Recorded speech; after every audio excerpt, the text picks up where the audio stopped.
दूसरी तवारीख उसका 29वां बाब जो 36 आयात पर मुश्तमिल है। हिजकिय्याह 25 बरस का था जब वो सल्तनत करने लगा और उसने 29 बरस यरूशलेम में सल्तनत की। उसकी माँ का नाम अबिया था जो जकरिया की बेटी थी। उसने वही काम जो खुदावंद की नज़र में दुरुस्त है, ठीक उसी के मुताबिक जो उसके बाप दाऊद ने किया था किया। उसने अपनी सल्तनत के पहले बरस के पहले महीने में खुदावंद के घर के दरवाज़ों को खोला और उनकी मुरम्मत की, और वो काहिनों और लावियों को ले आया और उनको मशरिक की तरफ मैदान में इकट्ठा किया और उनसे कहा, ए लावियो मेरी सुनो, तुम अब अपने को पाक करो और खुदावंद अपने बाप दादा के खुदा के घर को पाक करो और इस पाक मकाम में से सारी निजासत को निकाल डालो, क्योंकि हमारे बाप दादा ने गुनाह किया और जो खुदावंद हमारे खुदा की नज़र में बुरा है वही किया और खुदा को छोड़ दिया और खुदावंद के मस्कन से मुंह फेर लिया और अपनी पीठ उसकी तरफ कर दी और उसारे के दरवाज़ों को भी बंद कर दिया और चराग बुझा दिए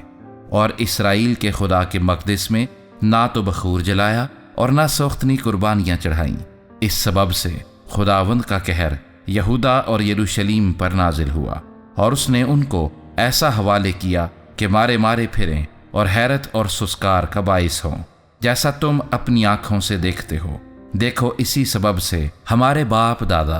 तलवार से मारे गए और हमारे बेटे बेटियां और हमारी बीवियां असीरी में हैं। अब मेरे दिल में है कि खुदावंद इसराइल के खुदा के साथ अहद बांधूं,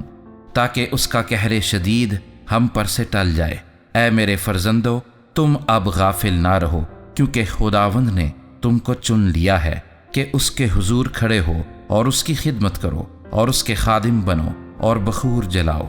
तब ये लावी उठे, यानी बनी कहात में से महत बिन अमासी और यूएल बिन अजरिया, और बनी मिरारी में से कीस बिन अब्दी और अजरिया बिन यहलिएल, और जरसूनियों में से युआख बिन जिम्मा और अदन बिन युआख, और बनी अलीसफन में से सिमरी और यवेल, और बनी आसफ में से जकरिया और मतनिया, और बनी हैमान में से यहिएल और सिमेई, और बनी यदूतून में से समैया और उजिएल। और उन्होंने अपने भाइयों को इकट्ठा करके अपने को पाक किया और बादशाह के हुक्म के मुआफिक जो खुदावंद के कलाम के मुताबिक था, खुदावंद के घर को पाक करने के लिए अंदर गए, और काहिन खुदावंद के घर के अंदरूनी हिस्से में उसे पाक साफ करने को दाखिल हुए और सारी नजासत को जो खुदावंद की हैकल में उनको मिली निकाल कर बाहर खुदावंद के घर के सहन में ले आए, और लावियों ने उसे उठा लिया ताकि उसे बाहर किदरून के नाले में पहुंचा दें। और पहले महीने की पहली तारीख को उन्होंने तकदीस का काम शुरू किया और उस महीने की 8वीं तारीख को खुदावंद के उसारे तक पहुंचे, और उन्होंने 8 दिन में खुदावंद के घर को पाक किया। सो पहले महीने की 16वीं तारीख को उसे तमाम किया। तब उन्होंने महल के अंदर हिजकिय्याह बादशाह के पास जाकर कहा कि हमने खुदावंद के सारे घर को और सोख्तनी कुर्बानी के मज़बे को और उसके सब ज़ुरूफ को और नज़र की रोटियों की मेज़ को और उसके सब ज़ुरूफ को पाक साफ कर दिया। इसके सिवा हमने उन सब ज़ुरूफ को जिनको आखज़ बादशाह ने अपने दौरे सल्तनत में ख़ता करके रद्द कर दिया था, फिर तैयार करके उनको मुकद्दस किया है, और देख वो खुदावंद के मज़बे के सामने हैं।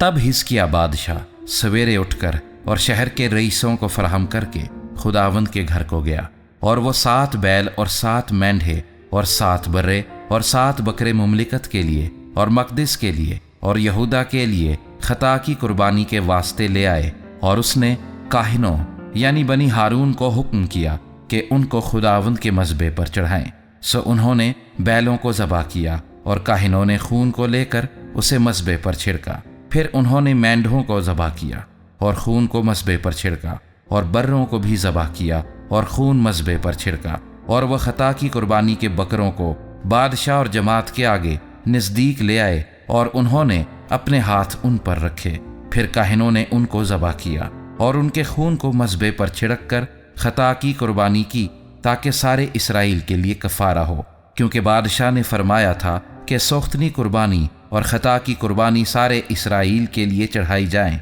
और उसने दाऊद और बादशाह के गैब बीन जाद और नातन नबी के हुक्म के मुताबिक खुदावंद के घर में लावियों को झांझ और सितार और बरबत के साथ मुकर्रर किया, क्योंकि ये नबियों की मार्फत खुदावंद का हुक्म था। اور لاوی داؤد کے باجوں کو اور کاہن نرسنگوں کو لے کر کھڑے ہوئے، اور حزقیاہ نے مذبح پر سوختنی قربانی چڑھانے کا حکم دیا۔ اور جب سوختنی قربانی شروع ہوئی تو خداوند کا گیت بھی نرسنگوں اور شاہ اسرائیل داؤد کے باجوں کے ساتھ شروع ہوا، اور ساری جماعت نے سجدہ کیا، اور گانے والے گانے اور نرسنگے والے نرسنگے پھونکنے لگے، جب تک سوختنی قربانی جل نہ چکی۔ یہ سب ہوتا رہا، اور جب وہ قربانی چڑھا چکے تو بادشاہ اور اس کے ساتھ سب حاضرین نے جھک کر سجدہ کیا۔ پھر حزقیاہ بادشاہ اور رئیسوں نے لاویوں کو حکم کیا کہ داؤد اور آصف غیب بین کے گیت گا کر خداوند کی حمد کرے، اور انہوں نے خوشی سے مدح سرائی کی اور سر جھکائے اور سجدہ کیا۔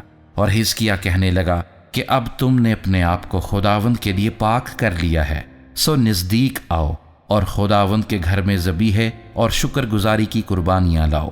تب جماعت ذبیحے اور شکر گزاری کی قربانیاں لائی، اور جتنے دل سے راضی تھے سوختنی قربانیاں لائے۔ اور سوختنی قربانیوں کا شمار جو جماعت لائی یہ تھا 70 بیل اور 100 مینڈھے اور 200 برے، یہ سب خداوند کی سوختنی قربانی کے لیے تھے۔ اور مقدس کیے ہوئے جانور یہ تھے 600 بیل اور 3000 بھیڑ بکریاں، مگر کاہن ایسے تھوڑے تھے کہ وہ ساری سوختنی قربانی کے جانوروں کی کھالیں اتار نہ سکے، اس لیے ان کے بھائی لاویوں نے ان کی مدد کی جب تک کام تمام نہ ہو گیا۔ اور کاہنوں نے اپنے کو پاک نہ کر لیا، کیونکہ لاوی اپنے آپ کو پاک کرنے میں کاہنوں سے زیادہ راست دل تھے۔ اور سوختنی قربانیاں بھی کثرت سے تھیں، اور ان کے ساتھ سلامتی کی قربانیوں کی چربی اور سوختنی قربانیوں کے تپاون تھے۔ یوں خداوند کے گھر کی خدمت کی ترتیب درست ہوئی، اور حزقیاہ اور سب لوگ اس کام کے سبب سے جو خدا نے لوگوں کے لیے تیار کیا تھا